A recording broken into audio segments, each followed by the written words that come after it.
এই বাড়িতে আমি আর তুর্য ছাড়া আরো অনেকেই ছিল। দেখে মনে হচ্ছে এরা সবাই সার্ভেন্ট। কিন্তু এতগুলো মানুষ এখানে ছিল, তাহলে একটা মানুষও আমাকে বাঁচালো না কেন? সবগুলো মানুষ আমার সাথে এত বড় অন্যায় হতে দিল, কেউ একজনও বাধা দিল না। প্রশ্নটা মাথায় ঘুরপাক খাচ্ছিল, তখনই তুর্য আমার হাত ধরে টানতে টানতে বাইরে নিয়ে গাড়িতে বসিয়ে দিল। ইট শ টাইম টু গু বাবে। একদম উল্টা পাল্টা নামে আমাকে ডাকবেন না। তো কি নামে ডাকবো? আমার নাম হীর। 1 মিনিট, আপনি আমাকে ডাকবেনই বা কেন? কেন আমি তোমাকে ডাকবো না কেন? আপনার আমার সাথে যা প্রয়োজন ছিল সব তো শেষ। আমার সর্বস্ব তো লুটে নিয়েছিনি, এখন আমাকে ডাকার কি দরকার? তুর্য কিছু বলল না, আমার দিকে কিছুক্ষণ তাকিয়ে থেকে গাড়ি স্টার্ট দিল। তুর্য আহমেদ চৌধুরী ওরফে রকস্টার তুর্য, বাংলাদেশের সিঙ্গিং সেন্সেশন, ইউথ আইকন। অল্প কয়েক বছরেই নিজের গান গাওয়ার প্রতিভা দিয়ে জয় করে নিয়েছে সকলের মন। এমন না যে আমরা একে অপরকে চিনি, তবে উনাকে চিনে না এমন মানুষ খুব কম আছে। মনে মনে সেই দিনটাকে ঘৃণাভরে স্মরণ করছি যেদিন এই তুর্যর সাথে প্রথম দেখা হয়েছিল। প্রায় 15 দিন আগে মামাতো বোন রাহির সাথে একটা কনসার্টে গিয়ে এই মানুষরূপী পশুটার সাথে দেখা হয়েছিল। প্রথম দেখায় একবারের জন্যও বুঝতে পারিনি লোকটা এতটা নীচ। বাইরের দিকে তাকিয়ে আছি, চোখ দিয়ে অনবরত পানি পড়ছে। হয়তো তুর্য কয়েকবার আমার দিকে ফিরে তাকিয়েছিল, কিন্তু আমার এই পশুর মুখটা দেখার আর ইচ্ছা নাই। আমার বাড়ির ঠিক সামনে এসে গাড়িটা থামল। তার মানে সবকিছু প্রিপ্ল্যান ছিল। আমার সব তথ্য আগে থেকেই নিয়ে নিয়েছে। গাড়ির দরজাটা খুলে একছুটে বাড়ির ভিতর ঢুকে পড়লাম। হয়তো পিছন থেকে 2-1বার ডেকেও ছিল, কিন্তু তাতে আমার কিছুই যায় আসে না। বাড়িতে ঢুকতে রাহি আটকে ধরল। এত দেরি কেন? আর এটা কার শাড়ি? কি উত্তর দেব? মাথায় কিছু আসছে না। কোনোরকম অসুস্থতার বাহানা বানিয়ে ঘরে এসে দরজা লাগিয়ে দিলাম। এখন যেন আমার কষ্ট আর বাঁধ মানছে না। মরে যেতে ইচ্ছে করছে।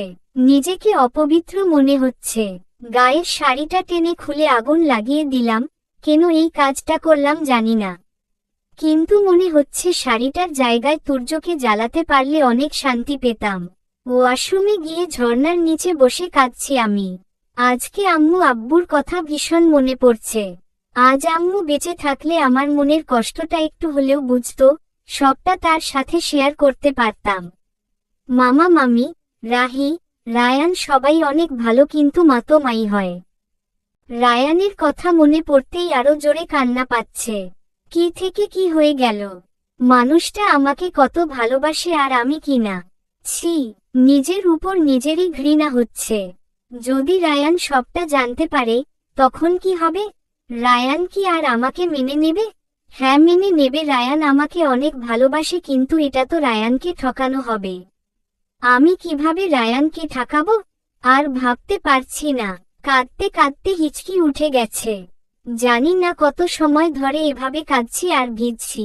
আরো কিছুক্ষণ ভিজার খুব ইচ্ছা হচ্ছে। হয়তো আমার কলঙ্ক ধুয়ে যাবে এই পানির সাথে। দরজায় বারবার নক পড়ছে। মামি আর রাহি ডাকছে। না, আর বেশিক্ষণ এভাবে থাকা যাবে না। ওরা সন্দেহ করবে। ঝটপট জামাটা পাল্টে বেরিয়ে পড়লাম। কোনোরকম একটু খেয়েই দরজা লাগিয়ে ঘুমিয়ে পড়লাম। ব্যালকনিতে দাঁড়িয়ে আছে তুর্য, হাতে গিটার আর গলায় করুণ সুর। ইয়া দিল তানহা গানটা গাইতে গাইতেই দুচোখ ভিজে গেছে তুর্যর। আকাশের দিকে তাকিয়ে আছে আপন মনে। পুরো আকাশটা মেঘলা। পূর্ণিমা তিথি হওয়ার পরেও আজ আকাশের কোনো আনন্দ নেই। যেন আকাশও আজ তুর্যর সাথে কাঁদতে চায়, ওর কষ্ট কমাতে চায়। প্রিয়জনকে হারানো কষ্ট, তবুও বুকে নিয়ে বেঁচে থাকা যায়, কিন্তু প্রিয়জনের ঘৃণার পাত্র হয়ে বেঁচে থাকার চেয়ে মরে যাওয়াও অনেক সুখের। কেন হীর, কেন কেন দাও আমাকে এতটা কষ্ট? আর কত কষ্ট সহ্য করব বলো? আর কত যন্ত্রণা দিতে চাও? প্রতিটা মুহূর্ত তুমি আমার সামনে, কিন্তু তোমাকে ছোঁয়ার অধিকার নেই। আমার কলিজা তুমি, তবুও তোমায় ভালোবাসার অধিকার নেই। তুমি চাইলে সারা জীবন তোমার অপেক্ষা করতে পারি, কিন্তু তোমাকে। আজকে তুমি আমাকে চরিত্রহীন বলেছ, মানুষরূপী পশু, আরো না জানি কত কি।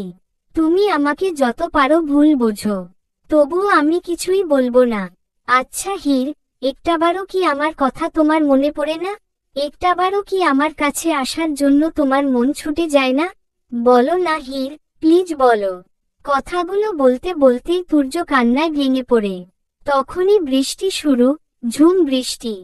হয়তো তুর্যর কষ্ট আকাশও সহ্য করতে না পেরে কান্নায় ভেঙে পড়েছে। মাঝরাতে হঠাৎ ঘুম ভেঙে যায় আমার। প্রচণ্ড মাথা ব্যথা করছে, শরীরটাও বেশ গরম। চোখে ঝাপসা লাগছে সবকিছু। বেশ ভালো রকমেরই জ্বর এসেছে মনে হচ্ছে। ড্রয়ার থেকে একটা জ্বরের ঔষধ খেয়ে খাটে বসে আছি। দিনে যা কিছু ঘটেছে সবটা মাথায় ঘুরছে। সবকিছু পুনরায় একবার চিন্তা করতে গেলে একটা কথা আটকে যায় মাথায়। তুর্য তখন বলেছিল, তার প্রতিটি স্পর্শ বৈধ। এই কথাটার কি মানে ছিল? আমার শরীরে তার স্পর্শ বৈধ কিভাবে হবে? রায়ানকেও আজ পর্যন্ত নিজেকে স্পর্শ করতে দেইনি, আর এই লোক। ছি, এই লোকের কথা আমি কেন ভাবছি? যার চরিত্র খারাপ তার মুখের কথার কি সত্যতা আছে? দরজায় কড়া নড়ছে, নিশ্চিত রায়ান দেখতে এসেছে আমাকে। কিন্তু আমি এই মুখ কিভাবে দেখাবো রায়ানকে? আমার যে তার সামনে যাওয়ার সাহস নেই। কি বলবো আমি তাকে? হীর, দরজাটা খুলে দে না, আর কতক্ষণ দাঁড়িয়ে থাকবো? রাহি বলল, তোর শরীর খারাপ, খুল, আমি দেখব তোর কি হলো। রায়ান ভাই, তুমি যাও তো এখান থেকে, আমাকে ঘুমোতে দেও। কান্না আটকে কথাগুলো বললাম। এমন করছিস কেন? খুল না প্লিজ, একবার তোকে দেখেই চলে যাব। এত দেখার কি আছে, যাও তো ঘুমাও। খুলবি না? না। এই তো আর 2 দিন, তারপর দরজা কিভাবে লাগিয়ে রাখিস আমিও দেখব, আর তোর ঘুমের 12টা বাজিয়ে দেব। রায়ানের কথায় যেন আমার মাথায় আকাশ ভেঙে পড়ল। আমি বলেই গিয়েছিলাম 2 দিন পর আমার আর রায়ানের বিয়ে। এখন আমি কি করব? আমি পারবো না রায়ানকে ঠকাতে। আমি এখন অপবিত্র হয়ে গেছি। আমি পারবো না রায়ানকে বিয়ে করতে। খুব কান্না পাচ্ছে, কিন্তু জ্বরের মাত্রা অনেক বেড়ে গেছে, তাকিয়ে থাকতে কষ্ট হচ্ছে। কখন যে ঘুমিয়ে পড়েছি খেয়াল নেই। বেশ কিছুক্ষণ বৃষ্টিতে ভেজার পর রুমে চলে এলো তুর্য। রুমের লাইট অন করে রুমের দেয়াল ভর্তি লাগানো হীরের ছবিগুলোর দিকে তাকিয়ে আছে তুর্য। তুমি আমাকে ভুল বুঝো না হীর, আমি কখনোই তোমার ক্ষতি চাইনি। কিন্তু আজ আমি সত্যি নিরুপায় ছিলাম। আমি বেঁচে থাকতে কি করে তোমাকে অন্য কারো হতে দিতাম বলো? তুমি যে আমার নিঃশ্বাসে আটকে আছো। তোমাকে হারালে আমি নিঃশ্বাসও নিতে পারবো না। জানি না তোমাকে কিভাবে বোঝাবো, কিন্তু ওয়াদা করছি তোমার প্রতি করা সব অন্যায়ের প্রতিশোধ নেব। আমিও তোমার উপর অনেক অন্যায় করেছি, তার পিছনের সব কারণ তোমাকে বোঝাবো। তুমি শাস্তি দিলে মাথা পেতে নেব, কিন্তু তোমাকে হারাতে পারবো না। আমার স্পর্শে আজ তোমার ঘৃণা হচ্ছে, তাই না হীর? জানো হীর, খুব কষ্ট হচ্ছে। বুকের বাপাশটা পুড়ে ছাই হয়ে যাচ্ছে। আমি তোমার কোনো সর্বনাশ করিনি হীর। কথাগুলো বলতে বলতে তুর্য জ্ঞান হারিয়ে ফেলে। সকালে ঘুম থেকে উঠতেই দেখি প্রচণ্ড মাথা ব্যথা করছে। জ্বরের কারণেই এমনটা হয়েছে বুঝতে পারছি। ফ্রেশ হয়ে রুম থেকে বের হতেই জানতে পারলাম বিয়েটা পিছিয়ে দিছে। কারণ রায়ান ভাইয়ার জরুরি ভিত্তিতে ঢাকার বাইরে যেতে হয়েছে অফিসের কাজে। বিয়ের তারিখ পিছানোর কথাটা শুনে কেন জানি না ভালোই লাগছিল। যাক, অন্তত আরও কিছুদিন সময় পেলাম বিয়েটা কিভাবে ভাঙব সেটা ভাবার। তুর্যকে সকালে ওর ম্যানেজার হসপিটালে নিয়ে যায়। 3 দিন তুর্য হাসপাতালে ভর্তি থেকে বাসায় এসেই কাউকে ফোন করল। হীর কোথায়, কেমন আছে এখন?